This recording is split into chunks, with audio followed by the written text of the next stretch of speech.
శ్రీకాళహస్తి క్షేత్రం ఉందనుకోండి, ఏమీ అడగక్కర్లేదు.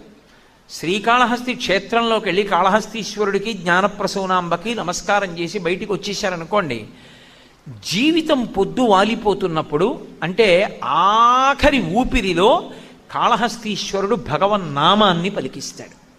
పలికించి వీడు చిట్ట చివరి ఊపిరిలో భగవన్నామం పలికాడు అన్న పుణ్యాన్ని కట్టపెట్టి మోక్షం ఇస్తాడు. అందుకే ఇప్పటికీ శాస్త్రాలలో ఒక నియమం ఉంది. కోటేశ్వరరావు గారు అబద్ధం చెప్పారు అని మీరు అనుకుంటే శ్రీకాళహస్తి వెళ్ళినప్పుడు పండితులను అడగండి.